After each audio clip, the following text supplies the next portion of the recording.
Stay in Brooklyn if there are no more Dodgers. Yeah. 1958, watched my first Dodger game in Los Angeles at the Coliseum and watched them build Traverse Ravine. Had season tickets the entire time growing up. Yeah, my dad was a Dodger fan, so was my mother.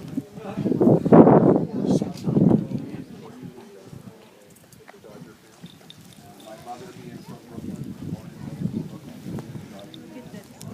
Were all the carvings done by local or foreign? No, okay, that's a very good question. As you're looking here at the front of the building, we're waiting for the rest of the group to catch up. The antiquities. Now, the one thing you need to know is Hearst didn't tear down antique buildings and cathedrals in Europe and haul them to the United States and rebuild them here. This is solid concrete, steel reinforced, constructed building. No wood framing anywhere. All right? We exceed earthquake code for the cities of Los Angeles and San Francisco still today. The building itself is 68,000 square feet, 115 rooms. Has 39 bedrooms, 14 living rooms, a gun room, a beauty parlor, 2 libraries, a 50-seat Art Deco movie theater, a billiards room, a butler's pantry and kitchen, and for God's sakes, this building alone has 41 bathrooms. Woman architect. Her name was Julia Morgan. Job number 503 and over 750 commissions in Miss Morgan's lifetime.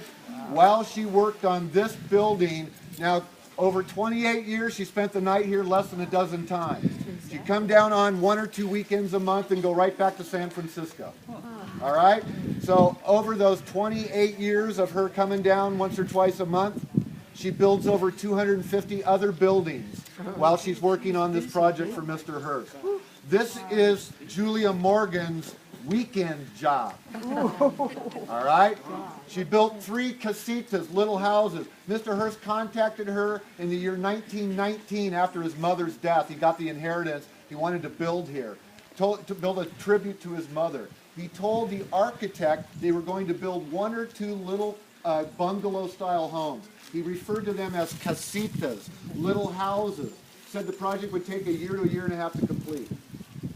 Well, it went on for 28 years. They ended up with 3 casitas, 2,800 square feet, 3,700 square feet, 5,300 square feet.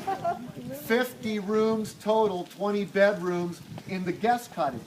Wow. Now, the main house behind me went a little over the top, and we talked about that. Yeah. Now, since he doesn't tear down buildings, and this was built by a wonderful woman architect by the name of Julia Morgan, we're going to talk a little bit about how they do this. How do you construct a Gothic, Moorish, Renaissance, Japo, Swiss, I don't know. You know what the architectural style Miss Morgan called this? She called it pleasing my client. Yeah, but you've got antiquities. The 500-year-old Gothic wildmen on either side of the doors are Spanish. You've got 400-year-old medallions of St. Peter and St. Paul, and a 700-year-old Madonna and Child in the niche up above. Those are the antiquities. The rest of it is modern concrete mold work done by the Vanderloo family, or Vanderloo, if you want to butcher the beautiful Dutch language. The Vanderloo family, George and Theo Vanderloo, ran a mold shop here and created plaster Paris ceilings and did concrete mold work for William Randolph Hearst. The teakwood gable up above is teakwood from Thailand, carved in San Francisco by a Swiss wood carver named Jules Supo. The ironwork, 16th century Spanish convent gate. Here, modern fan work above to match, done in Los Angeles by a German immigrant named Edwin Trinco. The gentleman who ran his movie theater, the projectionist, name was Young Louis, the son of Ah Louis from San Luis Obispo, a Chinese immigrant. Wow. His chef's name was Dalmacio Carpio from the Philippine Islands. Wow. Ladies and gentlemen, this is a typical American home. Yeah. Built by and worked by people from all over the world. I don't care where you come from. Someone from your family probably walked through these grounds at one time or another. So we have a typical American home here. It's a lot like mine. No, it is. It's got a front yard, a backyard, one kitchen, one dining room, dogs and kids play in the house, and nobody gets room service. Welcome to my house. Gonna head inside. Questions or comments? All right, come on in. This is where we meet our friend, the Sears carpet. Have a little bit of situational awareness when we're walking through. Watch where your feet are at. Make sure it's always on that tour mat. Come on in. Andre. Rápido. We're taking off. You know, I hit it hard about the field and start.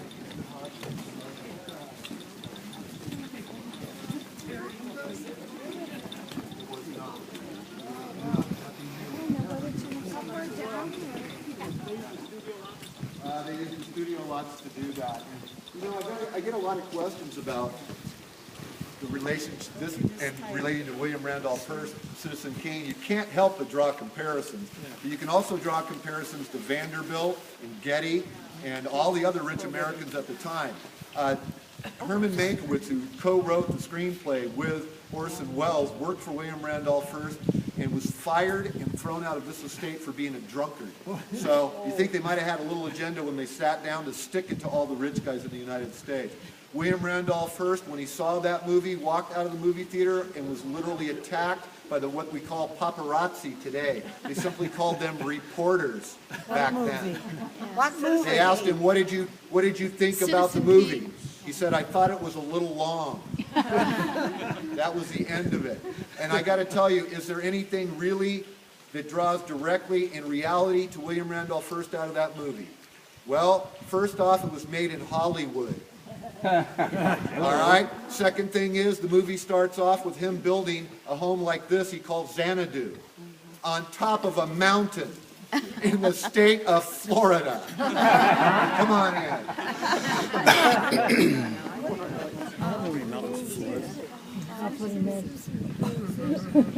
Yeah. He's got humor. That could quit you quick. Watch the steps. That's the other medical.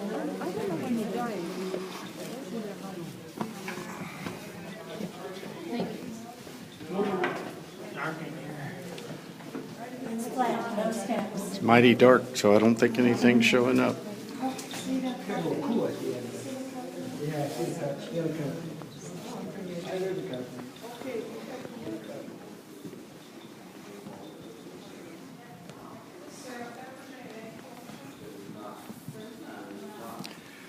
Coming inside with not very much light, so I don't think anything's going to show up. There's no Remingtons in this house either, bronzes, but he's got a whole bunch of Remington bronzes down at the house down below.